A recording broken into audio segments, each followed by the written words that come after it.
Bonsoir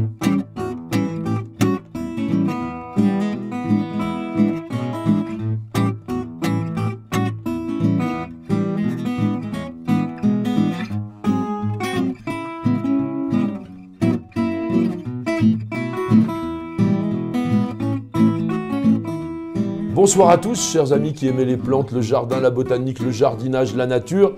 Vous êtes au bon endroit puisque c'est News Jardin TV, la chaîne 100% jardin et nature, qui vous accueille pour ce 73e numéro de notre émission journalière, Le quotidien du jardin.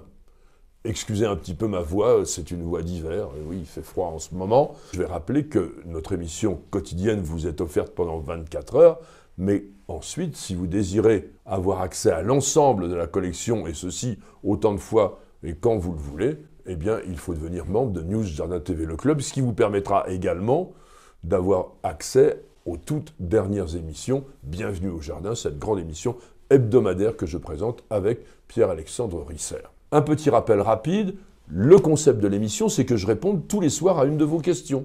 Et ces questions, vous les posez comme vous voulez, soit sur la page YouTube, lorsque vous mettez un commentaire, vous pouvez mettre une question, soit sur notre site internet www.newsjardintv.com, sur lequel vous avez toutes nos vidéos ainsi que pas mal d'articles. Et puis, si vous devez nous envoyer des photos, ce que je vous recommande, à partir du moment où vous voulez que j'identifie une plante ou une maladie, par exemple, eh bien, nous avons besoin d'un mail, contact@newsjardintv.com.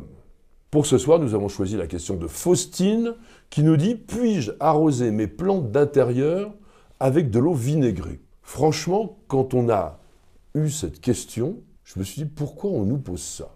Eh bien, c'est tout simplement parce que sur l'Internet fleurissent, fourmillent plein d'articles qui vous vantent l'eau vinaigrée ou le vinaigre blanc comme étant la panacée universelle qui va même faire des miracles, on vous l'écrit, pour vos plantes. Alors méfiez-vous toujours quand on vous dit des choses miraculeuses, généralement ça cache des trucs pas nets. Alors sachez déjà, au départ, que le vinaigre renferme de l'acide acétique. Alors il y en a entre 10 et 14% dans un vinaigre blanc ménager, et cet acide acétique a un effet corrosif sur les tissus vivants, et c'est pourquoi on l'emploie en herbicide.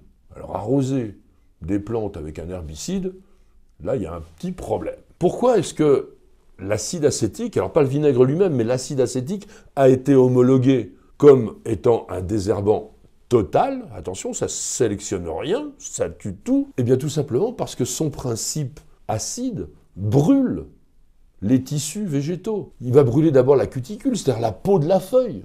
Et il va aussi arriver jusqu'aux cellules et il va détruire la membrane cellulosique de la cellule. Et une plante qui est en contact avec de l'acide acétique, eh bien elle est brûlée tout simplement. Ça marche surtout sur les tissus tendres, ce qu'on appelle herbacées.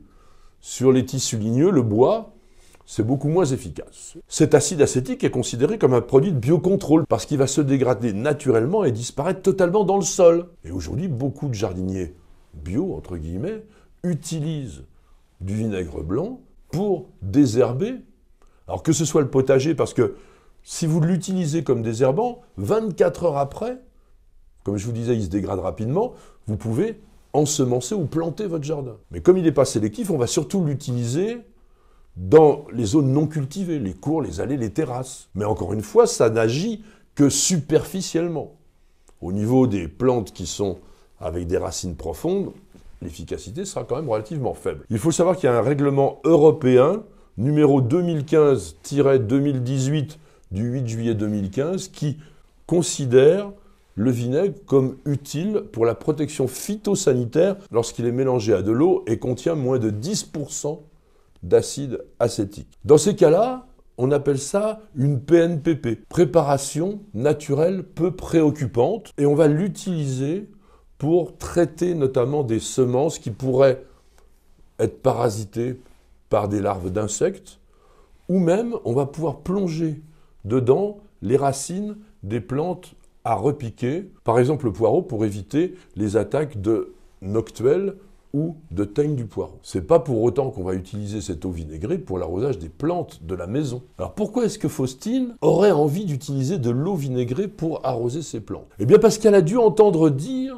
que l'acidité, et ça c'est vrai, pouvait rééquilibrer l'alcalinité de l'eau. L'acide acétique va attaquer directement le calcaire qu'il y a dans l'eau et donner un pH plus neutre qui permettra certainement d'être mieux supporté par certaines plantes. Par exemple, les orchidées qu'on a autour de moi apprécient que l'eau ne soit pas chargée de calcaire. On pourrait le faire à raison d'un demi-litre de vinaigre pour 10 litres d'eau, vinaigre blanc. Nous, ici, on préfère tout simplement presser un citron et mettre le jus d'un citron dans 10 litres d'eau. C'est de l'acide citrique cette fois et ça compense bien la présence de calcaire dans l'eau. C'est beaucoup moins agressif que l'acide acétique. On vous dit aussi que le vinaigre blanc permet de faire briller les feuilles. Ben oui, mais je vous ai dit tout à l'heure que ça attaquait la cuticule, donc on n'est pas très chaud avec ça. Même si c'est possible, à raison d'une cuillère à café de vinaigre blanc dans un litre d'eau, vous pouvez essayer. Mais si vous utilisez de la bière, vous verrez, c'est non seulement sans danger, mais beaucoup plus efficace, et surtout, ça empêche le développement des cochenilles,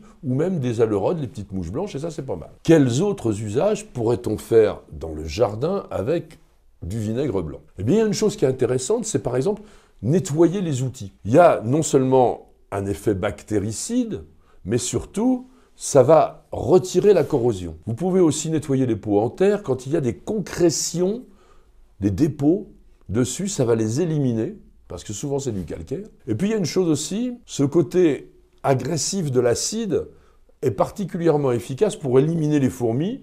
Si vous avez une fourmilière, vous pouvez carrément verser dessus un bon litre, voire 2 ou 3 litres de vinaigre blanc, et vous allez en venir à bout. C'est pas très sympa pour elle, mais ça peut être nécessaire. Je vous disais qu'on raconte tout et n'importe quoi sur Internet concernant le vinaigre blanc, alors que ne faut-il pas croire? Le vinaigre blanc ne fortifie pas les plantes, contrairement à ce que l'on voit souvent écrit.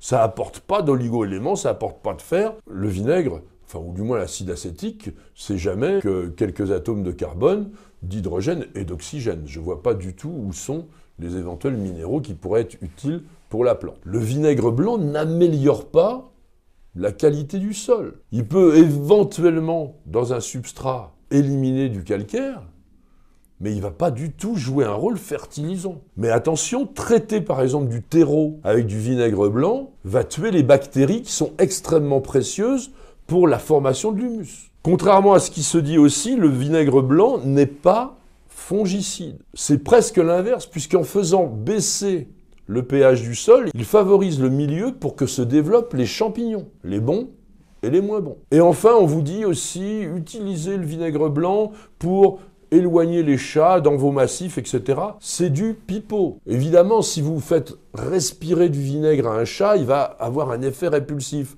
Mais une fois dans la nature, on vous a dit c'est décomposé en 24 heures. Il faudra en mettre sans arrêt tous les jours. Ça va vous coûter une fortune, même si le vinaigre blanc coûte pas cher, et ça servira strictement à rien. Donc voilà, on a un peu fait le tour.